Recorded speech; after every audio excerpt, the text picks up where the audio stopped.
At tumaas po ng 56% ang kaso ng dengue sa bansa ayon po yan sa Department of Health. Mula Enero hanggang Pebrero 15, umabot na po sa 43,732 ang naitalang kaso. Bagamat mataas po ang bilang, bumaba ang case fatality ratio sa 0.38% mula sa 4.42% doong nakaraang taon. Pinakamaraming kaso po ang naitala sa bahagi po ng Calabarzon na umaabot sa 9,113 cases. Sumunod ang NCR na may 7,551 cases at Central Luzon na may 7,362 cases, kung saan 17 lungsod at bayan ang idineklarang dengue hotspots. Sa kabila po ng pagtaas, bumaba naman po ng 5% ang bagong kaso sa huling 4 na linggo dahil po yan sa mas mahigpit na paglilinis at kampanya ng ahensya sa publiko. Natukoy ng Philippine Coast Guard or PCG at Bureau of Fisheries and Aquatic Resources of BPAR ang presensya ng Chinese Maritime Militia sa isinagawang Maritime Domain Awareness or MDA flight sa Kalayaan Island Group sa West Philippine Sea. Ayon po kay PCG spokesperson Commodore J. Tariela, layunin po ng misyon ay pagtanggol ang soberanya at karapatan ng Pilipinas sa West Philippine Sea. Sa operasyon, nakita ang 6 na Chinese militia vessels sa Rizal Reef at mahigit 50 barko naman kasamang isang China Coast Guard vessel sa Pag-asa Island. Sa kabila po ng patuloy na presensya ng China, naninindigan po ang Pilipinas na ipaglalaban ang karapatan nito sa teritoryo at patuloy na babantayan ang iligal na aktibidad sa rehiyon. Natukoy ng Philippine Coast Guard or PCG at Bureau of Fisheries and Aquatic Resources of BPAR ang presensya ng Chinese Maritime Militia sa isinagawang Maritime Domain Awareness or MDA flight sa Kalayaan Island Group sa West Philippine Sea. Ayon po kay PCG spokesperson Commodore J. Tariela, layunin po ng misyon ay pagtanggol ang soberanya at karapatan ng Pilipinas sa West Philippine Sea.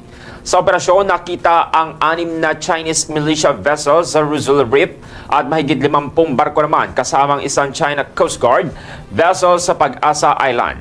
Sa kabila po ng patuloy na presensya ng China, naninindigan po ang Pilipinas na ipaglalaban ang karapatan nito sa teritoryo at patuloy na babantayan ang iligal na aktibidad sa rehiyon. Asahang magkakaroon po ng dagdag bawas sa presyo ng mga produktong petrolyo sa susunod na linggo. Ayon po sa Department of Energy o DOE, maaari pong tumaas ng 40 centavos hanggang 70 centavos kada litro ang gasolina, habang ang diesel naman ay maaaring bumaba ng 10 centavos o tumaas ng 20 centavos kada litro. Samantala, posibleng walang pagbabago naman sa presyo ng kerosene o tumaas ito ng hanggang 10 centavos kada litro. Ang opisyal po na adjustment ay malalaman pa sa araw ng Lunes at ipatutupad yan sa araw ng Martes. Patuloy po ang pagtaas ng kaso ng pre-teenage pregnancy sa bansa. Ayon po yan sa datos ng Philippine Statistics Authority or PSA. Ayon kay PSA Assistant National Statistician Engineer Mariza Grande, maaaring magpatuloy ang pagtaas ng bilang ng mga nabubuntis na bata, edad 10 hanggang 14 na taong gulang. Noong 2023, naitala po ang 3,343 na kaso, higit doble kumpara po yan sa 1,629 noong 2022. Pinakamaraming kaso po ang naitala sa Calabarzon, sumunod ang Central Luzon at National Capital Region. Inilunsad naman ng Department of Information and Communications Technology or DICT ang kauna-unahang medicine drone delivery sa Southeast Asia bilang tugon sa direktiba ni Pangulong Ferdinand Bongbong Marcos na wala Pilipinong mapag-iiwanan, lalo na po yan sa malalayong lugar. Ginawa po ang kick-off sa Barangay Diogan, Filila, Rizal, kung saan sinabi ni DICT Secretary Ivan John Uy na ang proyektong ito ay bahagi ng Smart Villages at Smart Islands program, ay tutugon sa mga hamon sa transportasyon at logistics.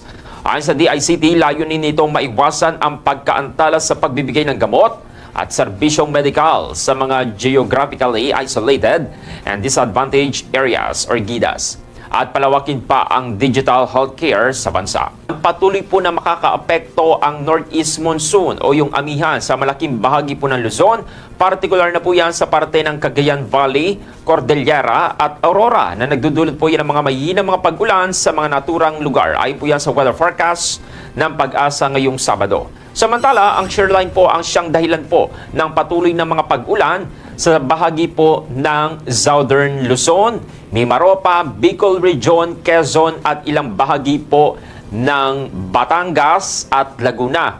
Dahil dito, pinapayuhan po ang mga residente sa mga mabababang lugar na mag-ingat sa posibleng pagbaha at pagguho ng lupa.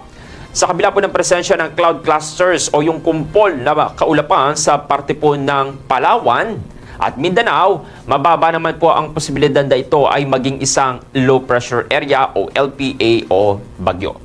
Samantala, asahan naman po ang fair weather condition sa parte naman po ng Metro Manila, kalurang bahagi po ng Calabarzon, Central Luzon at Ilocos Region. Gayunpaman, posible pa rin po ang maulap na kalangitan at katamtamang pag-ulan sa hapon o gabi. Pinapayuhan rin po ang publiko na manatiling updated sa mga lagay ng panahon at sumunod sa mga abiso ng pag-asa upang maiwasan ang anumang sakuna. 13 persons deprived of liberty o PDL mula po yan sa BJMP Puerto Princesa City, Palawan, Jail Male Dormitory ang sumailalim naman sa Keyboard Mastery Program o Project FACTS upang matuto ng digital literacy at internet essentials. Ayon kay BJMP Mimaropa, Information Officer Jail Officer 3, Jovry Anglo, tinuturuan ng mga PDL ng mga pangunahing kaalaman sa computer sa tulong na lamang ng jail personnel at intern students. Layunin ng programa na bigyan sila ng kasanayang magagamit sa trabaho pagkalaya. Dagdag pa ni Anglo, bahagi ito ng advokasya ng BJMP na ipagpatuloy ang edukasyon ng mga PDL at palakasin ang kanilang kakayahan para sa mas magandang kinabukasan. Plano naman ng ahensya na magbigay ng karagdagang training upang mapalawak pa ang kanilang mga kasanayan. Samantala, hiwalay na ang vlogger na si Geraldine ng internet famous na The Blackman Family sa asawa nitong si Josh Blackman. Sa kanyang latest Instagram post nitong Biyernes, malungkot na inanunsyo ni Geraldine na hiwalay na sila ng kanyang asawa. Aniya, nananatili silang mabuting magkaibigan ng dating asawa at co-parent para sa kanilang dalawang anak na si Jet at Nemo. Sa nasabing video, humingi rin ng paumanhin si Geraldine sa nangyari at pinasalamatan ang lahat ng mga sumusuporta sa The Blackman Family. Nakilala ang The Blackman Family dahil sa kanilang adorable at wholesome content sa social media na talagang kinagiliwan at inabangan ng kanilang mga manonood. Sa bansa na ang South Korean singer at miyembro ng Big Bang na si Taeyang para sa 2025 solo tour nito na The Lightyear. Nakatakdang isagwa ang kanyang concert ngayong Sabado sa Mall of Asia Arena. Marami naman sa Philo VIPs ang excited na sa muling pagbabalik ng kanilang idolo sa Manila pakalipas ang 7 taon. Si Taeyang ang kauna-unahang miyembro ng legendary group na Big Bang na naging solo artist. Ilan sa kanyang hit song ay Hot, Ice No Slips, Darling at iba pa.